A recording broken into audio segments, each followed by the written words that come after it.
Donc, bonjour, dans cette vidéo qui s'intitule Équation différentielle, méthodologie et application, je vais vous présenter la position du problème à travers l'étude d'un ressort et le formalisme et la méthodologie inhérente à l'étude des équations différentielles.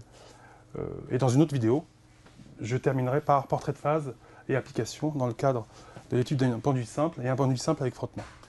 Donc je vous présente un ressort qui est tendu. C'est une photo que nous avons prise. Par définition, l'expression et le détail et le développement de toutes les forces se fera dans une vidéo future. Donc, faites-moi confiance, l'expression est la suivante. T égale à moins K, K étant la constante de raideur du ressort, le fait que le ressort s'étire plus ou moins avec une facilité certaine ou pas. L, à un instant T, longueur du ressort, et L0, longueur du ressort à vide, orienté suivant le vecteur EX, qui est orienté du mur vers l'extérieur, donc de la gauche vers la droite. Voilà. Si le ressort est tendu, si je le lâche, il va vers la gauche. Donc il subit, le mobile, excusez-moi, le mobile et le système subit donc une force de rappel T, exprimée de la manière suivante. Comme le ressort est tendu, la longueur est supérieure à la longueur au repos. Donc ce terme-là, ici, dans ce cas de figure, est positif. Donc si je projette T sur l'axe EX, j'obtiens moins K L de T moins L0. Faites très attention, ce n'est pas parce que le vecteur est orienté vers la gauche qu'il aura un signe moins. Même s'il est orienté vers la droite, il aura le même signe moins. Je vous rappelle que cette expression-là est algébrique. Donc si le ressort est comprimé, L moins L0 est négatif. Négatif et négatif positif. Donc si le ressort est comprimé, naturellement, la tension va vers la droite. Donc le signe moins est en permanence présent. C'est cette expression qui donnera le signe. Bon, si je fais le bilan des forces restantes, à part le ressort, bien évidemment, il y a le poids vertical, et il restera la réaction du support incliné, R, orthogonale au plan, car je néglige toute force dissipative, ou ce qu'on appelle communément des forces de frottement solides. Donc du coup, je vais appliquer la deuxième loi de Newton, qu'on appellera le principe fondamental de la dynamique en sup. Nous verrons cela dans le cadre d'une vidéo future. Donc, P plus T plus R égale à MA. Voilà. Cette équation, je vais la projeter donc sur l'axe X. Bien évidemment, même si le poids et la réaction du support incliné n'interviennent pas dans l'équation, ne pas les faire figurer sur un schéma serait une faute. Donc on écrit bien les forces en présence, et en projetant, bien évidemment, la projection du poids est nulle. Ici, j'ai l'expression Tx, donc quand je rédige, je marque T indice X pour dire que c'est une projection positive ou négative. Ici, la projection de la réaction est nulle, et M, ici, comme je repère mon centre de gravité par rapport à L, l'accélération, c'est la dérivée seconde, longueur ici. Par souci de commodité, vous verrez souvent dans certains exercices le changement de variable suivant. On repère le centre de gravité par rapport à la position au repos. Donc c'est-à-dire qu'on fait un changement de variable, x étant égal à L moins L0, et donc on repère, on change d'origine, et on repère la position par rapport à cette nouvelle origine. Donc, si je détaille ici, moins K L moins L0 égale à M L seconde. Si j'applique ce changement de variable, si je dérive une fois ici, L0 étant une constante, j'aurai x point égale à L point. Et a fortiori, x point point égale à L point point. Donc je peux écrire moins Kx égale à M x point point. Et je vais donc avoir l'expression suivante. Si je fais passer ce membre-là à droite, et si j'ordonne le tout, x point point plus k sur m x égale à 0. Voilà. Donc j'indice pour dire que les variables x, la variable x dépend de t. Voilà pour l'exemple du ressort. Donc aucune connaissance supplémentaire n'est requise à la fin de la terminale pour venir à bout de cet exercice-là. Là où commence la problématique de l'équation différentielle, c'est ici. C'est arrivé là. Qu'est-ce qu'on peut dire? Alors effectivement, de manière intuitive, s'il n'y a pas de frottement, et on connaît le principe d'un ressort, si on l'écarte de sa position d'équilibre et on lâche le ressort, il va osciller. S'il n'y a aucune force dissipative, c'est-à-dire type frottement ou autre, rien ne l'empêchera de s'arrêter. Donc il passera son temps à faire des va-et-vient avec une amplitude qui sera toujours la même. Donc ce sera un mouvement d'oscillation, okay, sinusoïdal, harmonique aussi.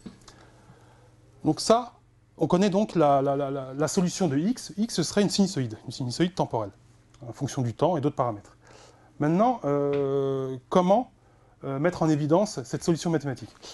Alors, comment on a eu l'idée de trouver cette solution? Donc, voilà. Alors,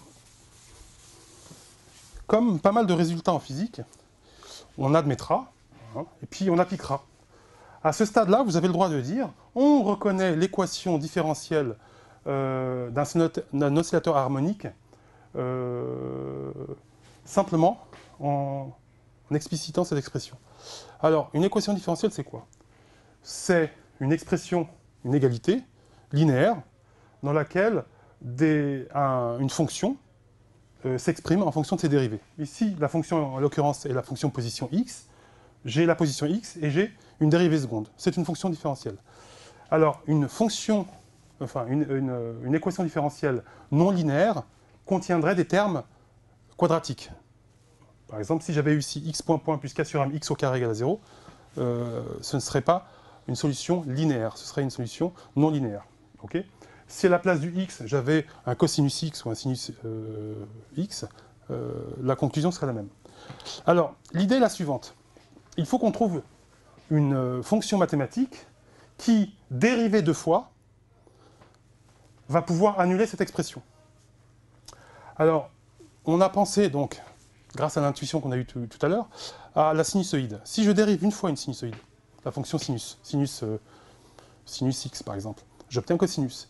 Si je dérive cosinus, j'obtiens moins sinus. Donc si je dérive deux fois sinus, okay, j'obtiens la même expression avec un signe moins.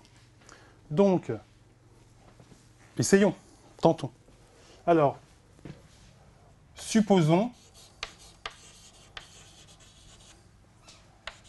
une solution du type sinus. Alors, comme ce sont des solutions temporelles, ma variable sera une variable temporelle. Là, le problème, c'est que ce qui est à l'intérieur du sinus doit être adimensionné. Donc, t est un temps. Je dois le multiplier par ce que j'appelle une pulsation. Je vous rappelle que la pulsation oméga, par définition,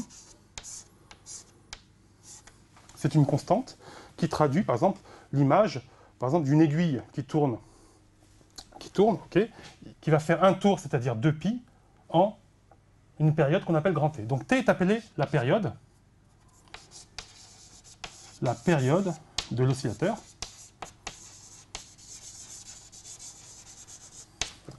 Et oméga, la pulsation. Comme on cherche une solution générale, je rajoute une autre constante, phi, qui s'exprimera en radian. D'accord?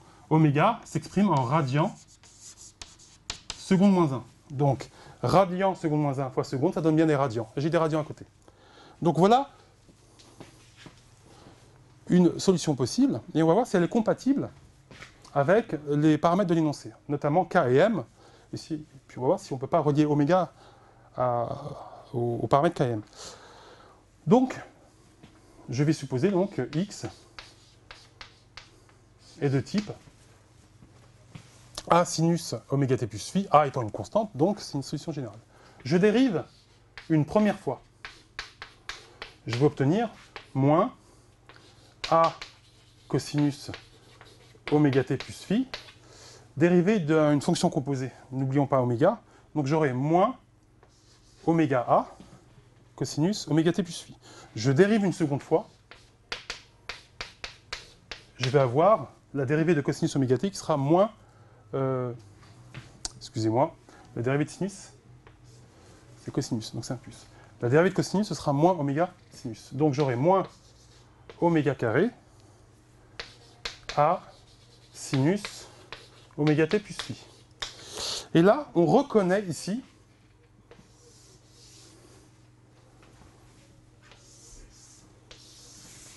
l'expression a sinus oméga t plus phi qui n'est ni plus ni moins que x de t. Du coup, j'obtiens la solution suivante. X point de t égale à moins oméga 2 x de t. Si je fais passer de l'autre côté, j'obtiens donc x point plus oméga carré x de t égale à 0, que j'encadre.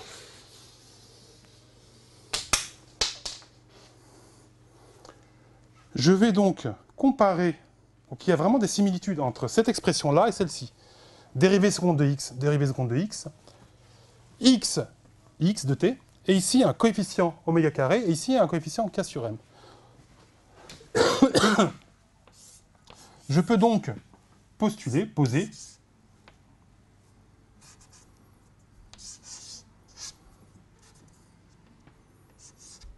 voilà. On va donc poser oméga carré égale à k sur m. Voilà. Et on fera ça autant de fois que nous serons confrontés au problème du ressort. Donc, on récapitule. On applique la deuxième loi de Newton. On a un ressort, okay, et on arrive, en projetant, à une équation différentielle qu'il nous est incapable de résoudre avec les outils qu'on a en terminale. On ne peut pas faire passer de l'autre côté, intégrer, etc. Essayez, vous verrez, vous tournez en rond. Okay, donc, il faut trouver une autre solution. La solution intuitive, c'est d'introduire donc la fonction sinusoïdale parce que on comprend que ça oscille, donc c'est un mouvement périodique. On trouve une solution générale de ce type en introduisant une pulsation qui est directement reliée à la constante de raideur k du ressort et à la masse, par la relation suivante, oméga carré égale à k sur m. En d'autres termes, si le ressort a une raideur k très importante, c'est-à-dire s'il est très très dur à étirer, okay, cette expression-là sera grande. Okay, ça veut dire que oméga sera grand. Donc ça veut dire que t sera très très petit. Ça veut dire quoi? Ça veut dire que si vous étirez, vous avez du mal à tirer un ressort, une fois que vous l'avez fait, vous le lâchez, il va très très vite. Maintenant, si vous arrivez à étirer simplement, facilement un ressort, ça veut dire que k est petit. Si k est petit, ça veut dire que oméga est petit. Si oméga est petit, ça veut dire que t est très très grand. Donc ça veut dire que le ressort aura un mouvement beaucoup plus lent, et ainsi de suite.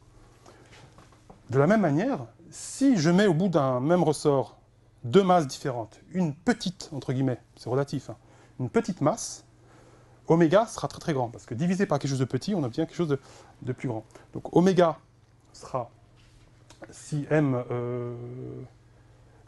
est très très petit, j'aurai oméga très grand. Donc si oméga est très grand, ça veut dire que t est très très petit. Donc si je mets une petite masse au bord d'un ressort et que je l'étire, le mouvement sera rapide.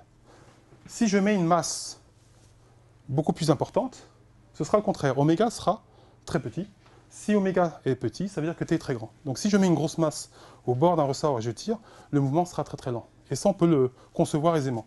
Voilà comment faire, entre guillemets, parler des équations. Et je vous invite à le faire à chaque fois que vous mettez en évidence des équations en physique. Voilà. Donc voilà pour l'introduction.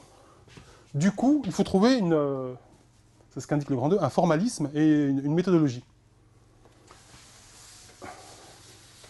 Alors voilà la méthode générale pour résoudre n'importe quelle équation différentielle linéaire du programme de première. Donc, équation linéaire du second ordre parce que je dérive deux fois, et équation linéaire d'ordre 1 lorsque on aura une seule dérivée. Donc,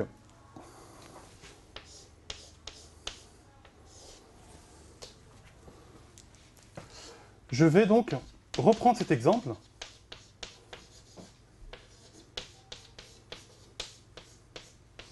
Voilà.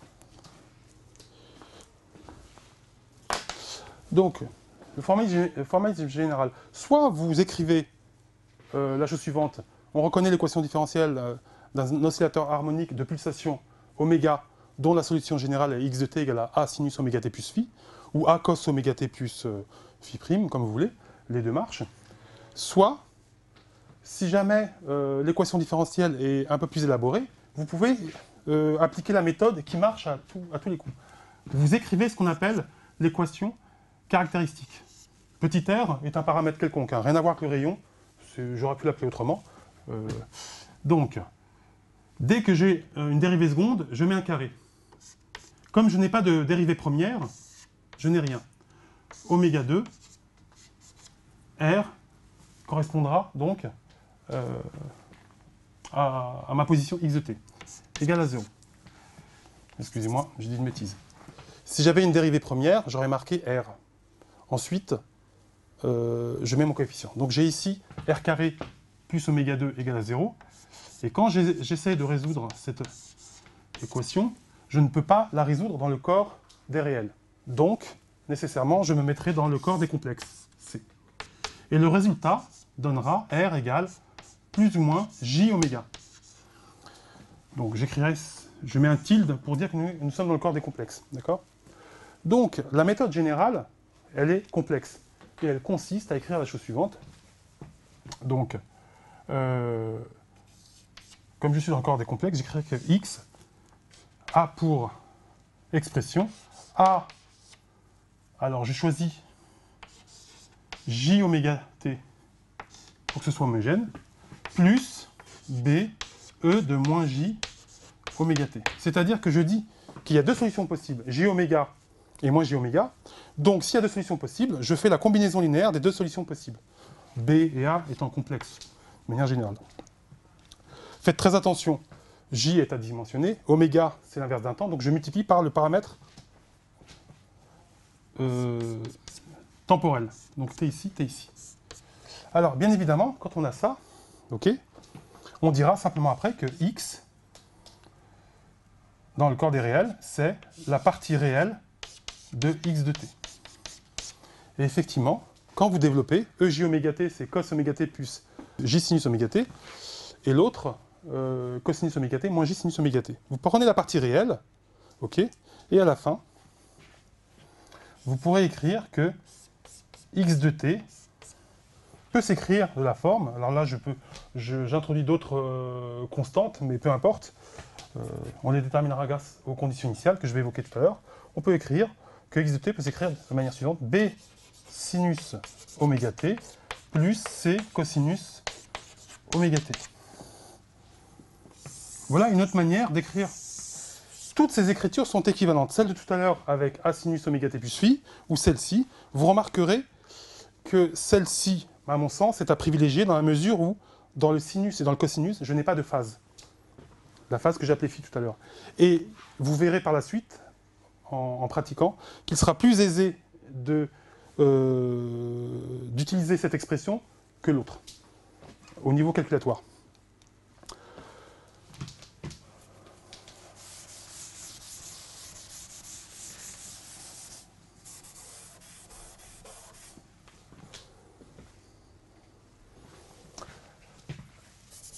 Les conditions initiales.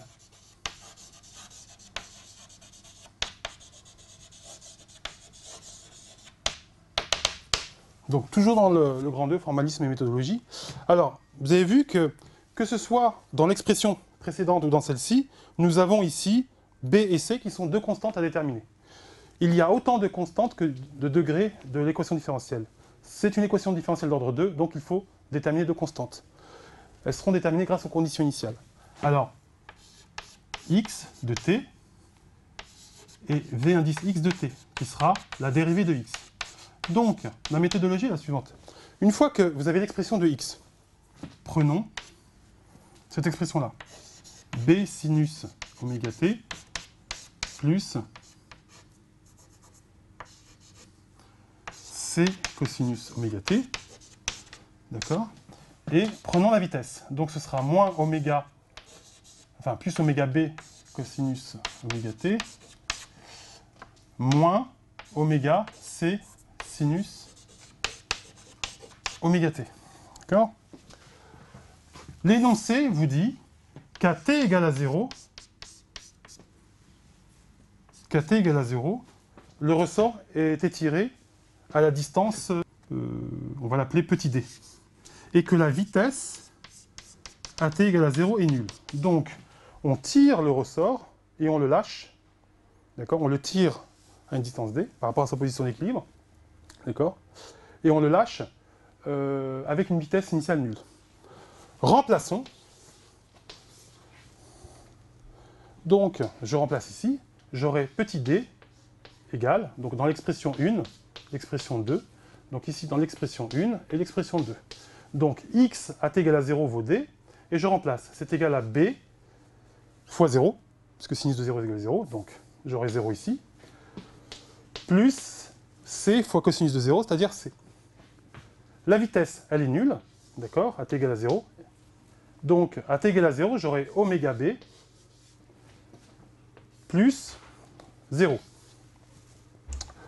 Donc, le résultat est immédiat parce que la deuxième ligne implique, comme oméga est non nul, cela implique donc le résultat suivant, b est nul, et c vaut d. Du coup, le résultat final, que je vais simplifier ici, comme b est nul,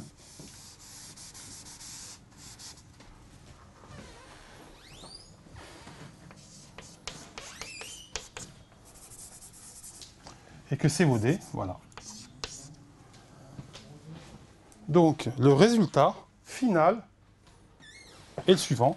X s'exprimera de la manière suivante, x égale à d cos oméga t, avec oméga connu qui vaut racine de k sur m. Donc voilà un exemple d'utilisation des conditions initiales, avec le formalisme général qui est appliqué pour tout type de fonction, d'équation différentielle linéaire.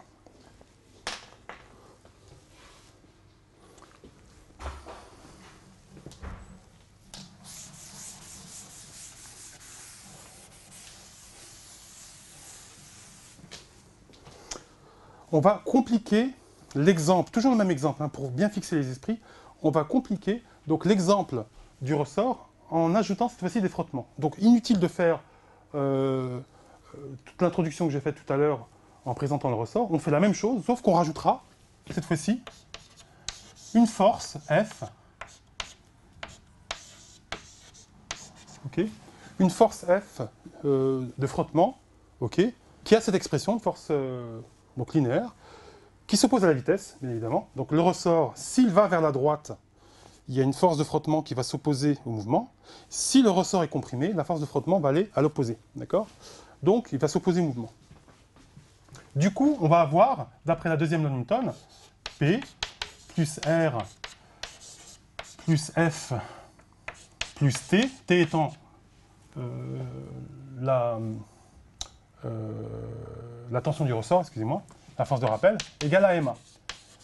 Rebelote, je projette sur l'axe comme tout à l'heure, la projection du poids est nulle, donc dans l'ordre, la projection de la réaction, donc normale du support incliné, est nulle, ok. Moins alpha V indice X, pour dire que je projette sur X, et que c'est algébrique, moins K, et j'écris directement X de T, égale à M, X point point. D'accord? Je rappelle que Vx, c'est X point. X point, c'est une manière rapide et pratique d'exprimer la dérivée.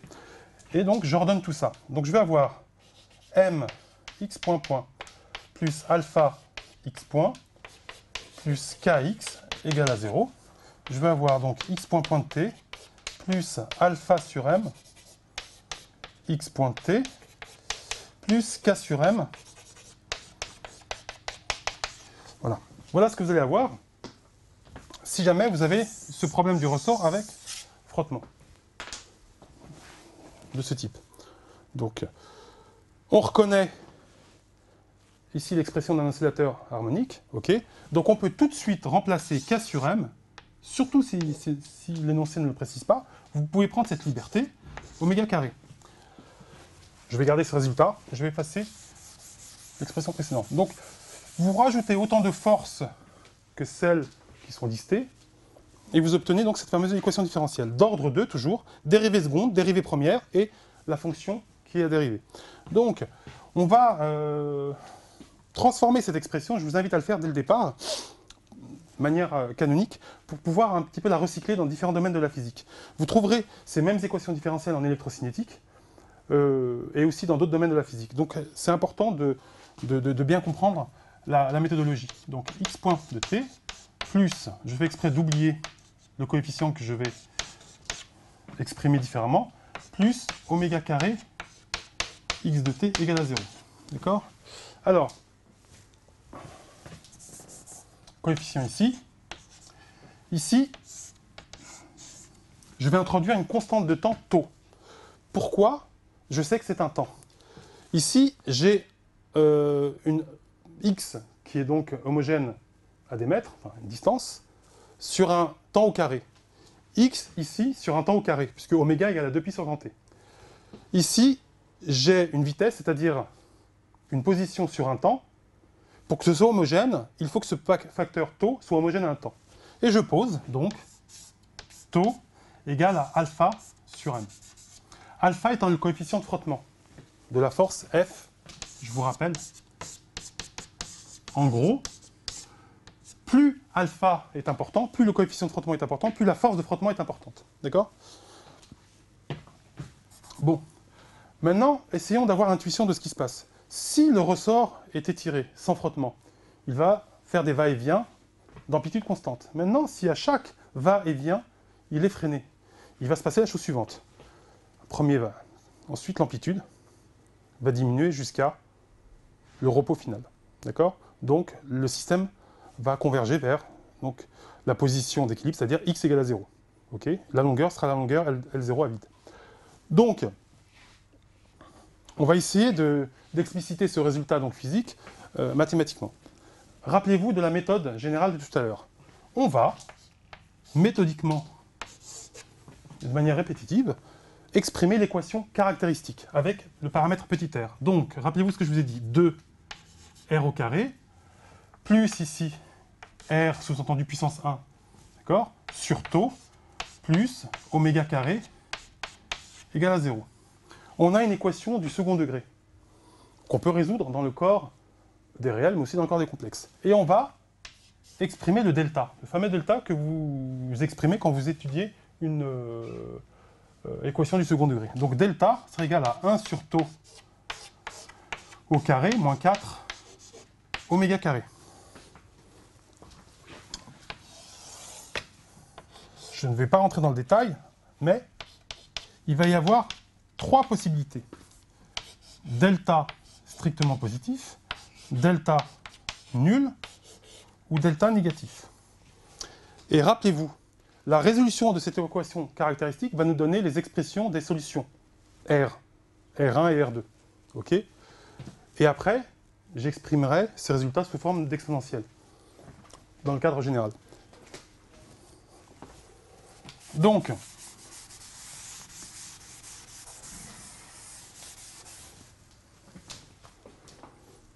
si delta est positif, donc premier cas de figure, delta positif, je vais avoir deux solutions, R1 et R2, qui seront réelles. Moins B moins racine de delta sur 2A, ok, et moins B plus racine de delta sur 2A, d'accord? Donc c'est les résultats que vous avez appris en mathématiques, d'accord? Donc je vais écrire le résultat.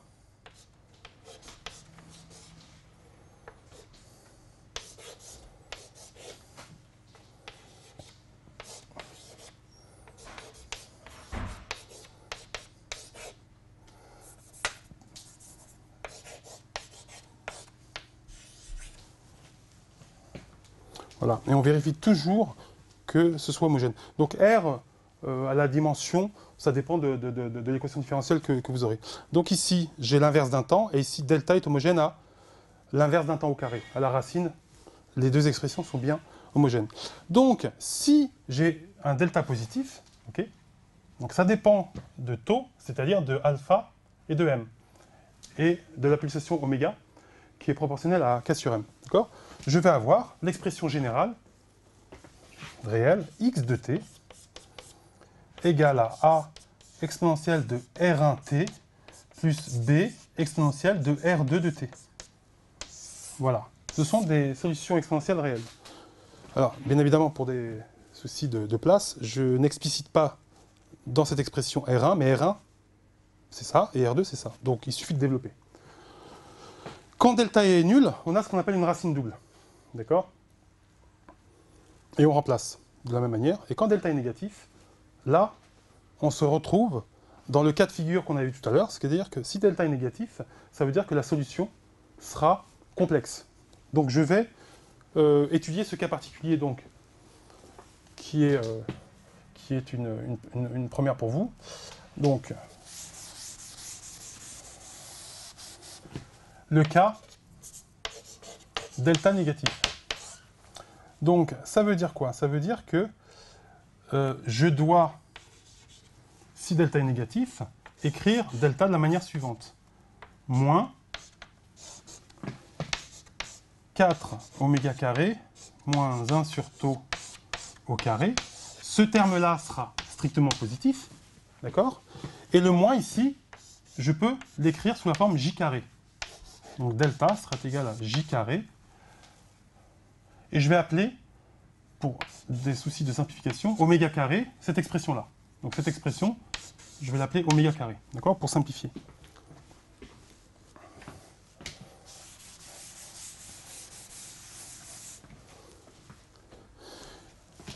Cette fois-ci, la solution sera complexe. A exponentielle de R1t plus B exponentielle de R2 de t, avec R1 qui sera égal à, donc, moins 1 sur 2 tau, moins J oméga, c'est ça, et R2, moins 1 sur 2 tau, plus J oméga. D'accord? Oméga est homogène à l'inverse d'un temps, d'accord? Et 1 sur tau est homogène à l'inverse d'un temps. Je vais donc continuer ici. Et cette expression-là. Voilà. Donc on a ça en tête. Donc j'explicite. Et cette fois-ci, il va y avoir une mise en facteur. Donc x de t, si je remplace ici, vous allez voir qu'en développement, j'ai moins 1 sur 2 tau t, et de l'autre côté aussi, moins 1 sur 2 tau t. Donc je peux mettre en facteur. Exponentielle de moins 1 sur 2 tau. Enfin, voilà. Facteur de a exponentielle de moins j oméga t plus b exponentielle de plus j oméga t. Cette partie-là est réelle. Donc quand je vais passer en réel, d'accord, je pourrais écrire cette expression sous la forme. Alors là, je sors les coefficients.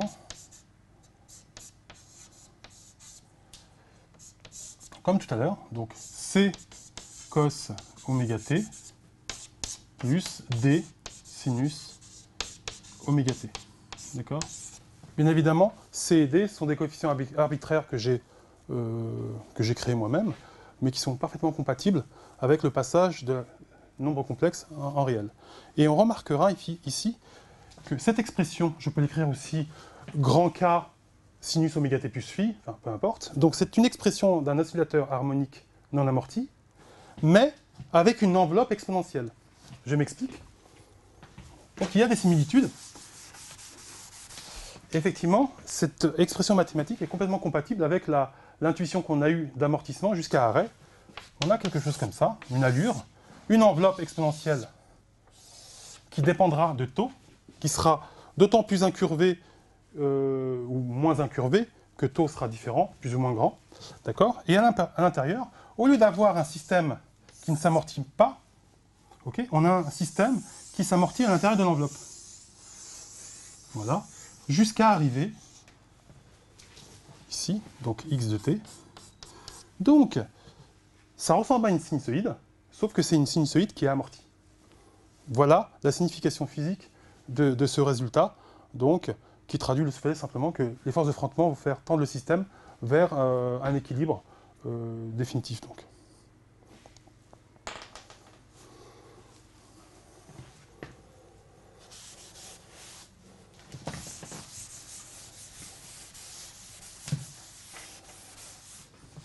Donc, nous venons de terminer donc, le grand 1 et le grand 2 donc, des quotients différentiels, méthodologie et application. Dans une prochaine vidéo, nous allons donc étudier le portrait de phase ainsi que les applications à travers l'étude du pendule simple dans 2 configurations, sans frottement et avec frottement. Je vous remercie.